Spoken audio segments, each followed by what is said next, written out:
معزز سامعین، آج میں آپ سے اس ویڈیو میں شعبان کی فضیلت شیئر کروں گا۔ شعبان یہ وہ مہینہ ہے جس میں نیکیوں کا دروازہ کھول دیا جاتا ہے۔ اس ماہ میں برکتیں نازل ہوتی ہیں اور خطائیں معاف کی جاتی ہیں۔ اس ماہ میں گناہوں کا کفارہ کیا جاتا ہے۔ نبی پاک صلی اللہ علیہ وآلہ وسلم نے فرمایا کہ رمضان المبارک اللہ تعالیٰ کا مہینہ ہے اور شعبان میرا مہینہ ہے۔ شعبان کو حضور صلی اللہ علیہ وآلہ وسلم کا سب سے محبوب مہینہ کہا جاتا ہے۔ اس ماہ میں حضور صلی اللہ علیہ وآلہ وسلم کثرت سے روزے رکھتے ہیں اور عبادتوں کا خصوصی اہتمام کیا کرتے تھے۔ حضور صلی اللہ علیہ وآلہ وسلم اس ماہ میں کثرت سے روزے رکھتے اور ان روزوں کو رمضان المبارک کے ساتھ ملا دیا کرتے تھے۔ حضرت عائشہ صدیقہ رضی اللہ تعالیٰ عنہا نے فرمایا کہ میں نے حضور صلی اللہ علیہ وآلہ وسلم کو شعبان سے زیادہ سوائے رمضان کے کسی اور مہینے میں روزے رکھتے نہیں دیکھا۔ ایک اور روایت میں ہے کہ حضور صلی اللہ علیہ وآلہ وسلم کے نزدیک روزے رکھنے کے لیے سب سے محبوب مہینہ شعبان کا تھا۔ شعبان کی خصوصی حیثیت یہ ہے کہ اس ماہ میں ہر شخص کے اعمال رب العالمین کے حضور پیش کیے جاتے ہیں۔ اس ماہ میں روزے کا اجر بڑھا دیا جاتا ہے اور عبادت کا ثواب 100 گنا کر دیا جاتا ہے۔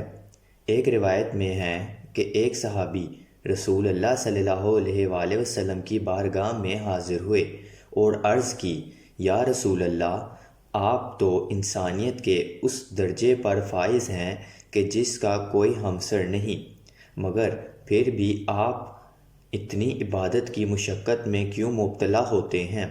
اس پر آپ صلی اللہ علیہ وآلہ وسلم نے ارشاد فرمایا کہ میں یہ عبادت کر کے کیوں نہ اللہ کا محبوب بندہ بن جاؤں۔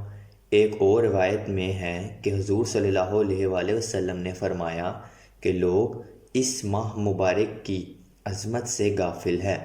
یہ مہینہ رجب اور رمضان کے درمیان واقع ہے، جس میں مخلوق کی اعمال خدا کی بارگاہ میں پیش کیے جاتے ہیں، اور میں چاہتا ہوں کہ میرا عمل بھی روزے دار ہونے کی حیثیت سے پیش ہو۔ حضرت عائشہ صدیقہ رضی اللہ تعالیٰ عنہ فرماتی ہیں کہ نبی کریم صلی اللہ علیہ وآلہ وسلم پورے شعبان روزے رکھتے، اور ایک بار میں نے آپ صلی اللہ علیہ وآلہ وسلم کی حدت میں عرض کی، یا رسول اللہ، کہ آپ کو اور مہینوں کی نسبت شعبان میں روزے رکھنا کیوں پسند ہے؟ جس پر آپ صلی اللہ علیہ وآلہ وسلم نے ارشاد فرمایا کہ اس مہینے میں اس سال مرنے والوں کی موت لکھ دی جاتی ہے، اور میں چاہتا ہوں کہ میری موت کا حکم میری روزہ دار ہونے کی حالت میں لکھا جائے۔ شعبان کے اس مبارک مہینے میں ایک رات ایسی ہے جو 15ویں شب کو آتی ہے، اور وہ شب برات کہلاتی ہے۔ شب برات سے مراد چھٹکارا اور نجات ہے۔ اس رات کی بہت بڑی فضیلت ہے، اور علماء کرام لکھتے ہیں کہ یہ گناہ اور مصیبتوں سے نجات کی رات ہے۔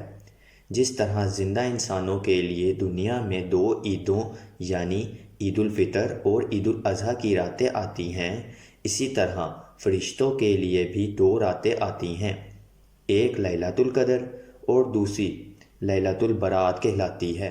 اس رات کو گناہوں سے آزادی کی رات بھی کہا جاتا ہے، اور اس رات میں 2 اقسام کے لوگوں کی مغفرت نہیں ہوتی، ایک جو مشرک ہیں اور دوسرے انا پرست۔ اس رات میں آئندہ آنے والی لیلۃ البرات تک تمام مرنے والوں کا حساب کتاب لکھ دیا جاتا ہے۔ اس رات کی عبادت کا بہت زیادہ ثواب ہے۔ اس رات میں زیادہ سے زیادہ عبادت کرنی چاہیے۔